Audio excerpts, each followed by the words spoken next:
Subscribe करिए rising Uttar Pradesh को और दबाइए इस बेल आइकन को ताकि आप पाए यूपी की न्यूज अपने मोबाइल पर सबसे पहले। प्रदेश में कोरोना की दूसरी लहर दिनों दिन बढ़ती जा रही है। प्रदेश में बीते 24 घंटे के अंदर 836 नए कोरोना के केस मिले हैं। हर बार की तरह इस बार भी लखनऊ में सबसे ज्यादा केस मिले हैं, जिनकी संख्या 237 है। बीते 24 घंटे के अंदर 4 मौतों के बाद मरने वालों की संख्या 8773 पहुंच गई है। वहीं बीते 24 घंटे में 165 मरीजों को डिस्चार्ज किया जा चुका है। अब मौजूदा समय में प्रदेश में 5049 एक्टिव केस हैं। आगरा में प्रेम संबंध में दरार के बीच एसिड अटैक की घटना सामने आई है। जिले के हरि पर्वत थाना क्षेत्र में एक युवती ने अपने प्रेमी को घर बुलाया और उस पर एसिड फेंक दिया। बुरी तरह झुलसे युवक को अस्पताल ले जाया गया, जहां उसकी मौत हो गई। घटना में युवती भी झुलस गई है, उसे भी अस्पताल में भर्ती करवाया गया है। फिलहाल वह पुलिस की गिरफ्त में है। कासगंज का रहने वाला देवेंद्र आगरा के एक लैब में असिस्टेंट का काम करता था। लड़की जबकि सोनम एक निजी अस्पताल में नर्स है। प्रदेश की राजधानी लखनऊ में मुख्यमंत्री योगी आदित्यनाथ की अगुवाई में कैबिनेट की बैठक हुई। इस दौरान प्रधानमंत्री मोदी के संसदीय क्षेत्र वाराणसी और औद्योगिक राजधानी कानपुर में कमिश्नरेट सिस्टम को लागू करने को हरी झंडी दे दी गई। दरअसल यूपी बड़े शहरों में अपराध और अपराधियों पर अधिक नियंत्रण के लिए इस सिस्टम का प्रस्ताव बनाकर शासन को भेजा था। अब प्रदेश में कमिश्नरेट की संख्या 4 हो गई है। साल 2020 में 13 जनवरी को राजधानी लखनऊ और आर्थिक राजधानी नोएडा में पुलिस कमिश्नरेट व्यवस्था को लागू किया गया था। यहां एक साल कमिश्नरेट सिस्टम की सफलता के बाद प्रदेश में कमिश्नरेट जिलों की संख्या में इजाफा किया गया है। शाहजहांपुर में प्रशासन इस कवायद में जुट गया है कि होली पर माहौल शांतिपूर्ण रहे। इसके लिए पुलिस ने सड़कों पर स्थित मस्जिदों को तिरपाल से ढकना शुरू कर दिया है। पुलिस सूत्रों का कहना है कि होली के दौरान मस्जिदों पर रंग या जूते फेंकने की घटनाएं हो जाती हैं। इससे अक्सर विवाद की स्थिति बन जाती है। इससे बचने के लिए मस्जिदों को प्लास्टिक कवर से ढका जा रहा है। एसपी सिटी संजय कुमार ने बताया कि शहर में करीब 41 मस्जिद है, जिन्हें प्लास्टिक कवर से ढकने के साथ ही उनकी सुरक्षा व्यवस्था के लिए पुलिस कर्मियों की तैनाती भी की जाएगी। जौनपुर जिले में एक दिल दहला देने वाली घटना सामने आई है। यहाँ एक व्यक्ति ने एक तरफा प्यार में सनसनीखेज वारदात को अंजाम दिया। आरोपी ने युवती की मां और उसकी छोटी बहन को अगवा कर उसकी हत्या कर दी। हत्या करने के बाद दोनों के शव अपने ही घर के एक कमरे में दफन कर दिया। पुलिस ने आरोपी की निशानदेही पर कब्र की खुदाई कर शव को बरामद किया। हालांकि पुलिस ने मृतक के एक बच्चे को सकुशल बरामद कर लिया है। महाराष्ट्र और गोवा के राज्यपाल भगत सिंह कोश्यारी यूपी के मुजफ्फरनगर पहुंचे। यहां पत्रकारों ने उनसे मुंबई के कमिश्नर रहे परमवीर सिंह द्वारा गृह मंत्री अनिल देशमुख पर लगाए गए 100 करोड़ रुपए वसूली वाले आरोपों को लेकर सवाल किया तो वे भड़क गए। उन्होंने पत्रकारों की आईडी माइक को हाथों से हटाते हुए कहा कि जब राज्यपाल पद छोड़कर आपके बीच आऊंगा तो खूब बोलूंगा। इसके बाद उन्होंने चुप्पी साध ली। राज्यपाल कोश्यारी का यह वीडियो खूब वायरल हो रहा है।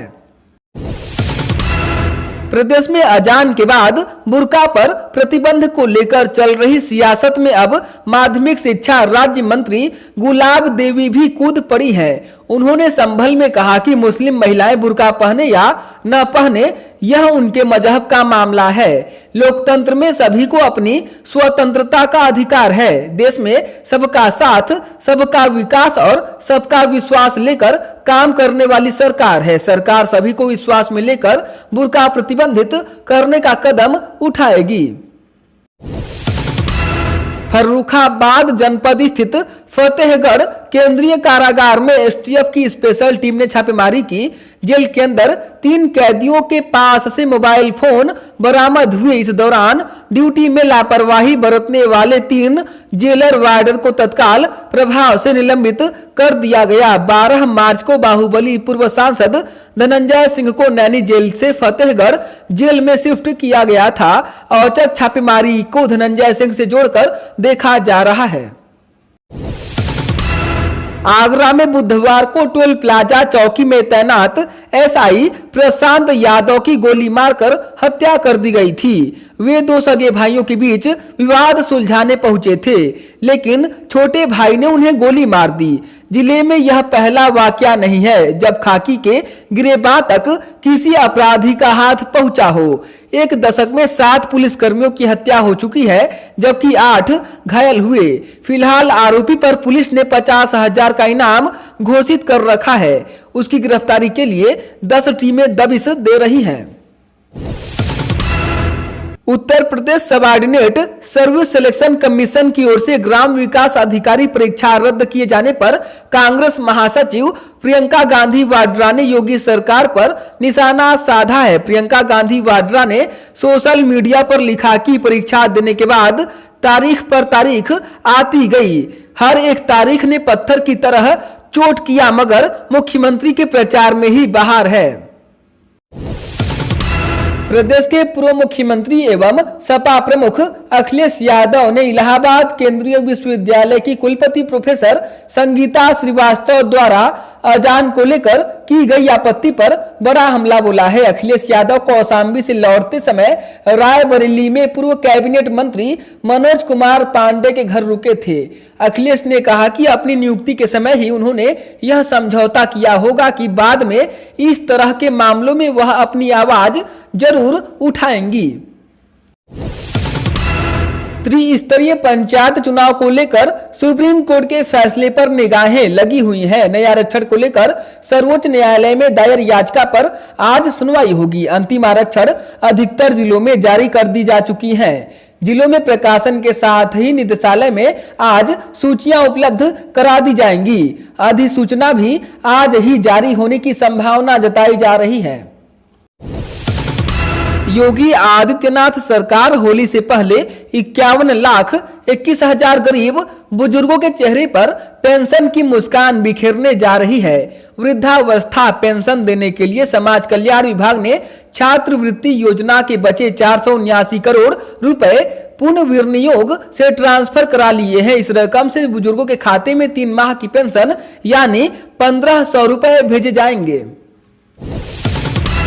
सीबीआई ने करोड़ों रुपए के बैंक फ्रॉड के मामले में कानपुर की कंपनियों और उनके संचालकों के ठिकाने पर छापेमारी की है। सीबीआई लखनऊ की स्पेशल क्राइम ब्रांच ने बैंक अधिकारियों की शिकायत पर कानपुर की रोटोमैक कंपनी के संचालकों के विरुद्ध 63.46 करोड़ रुपए की ठगी का तथा fast infrastructure and energy company limited के संचालकों के विरुद्ध 138 करोड़ रुपए की ठगी का केस दर्ज कर लिया है। इसी के बाद छापेमारी की गई।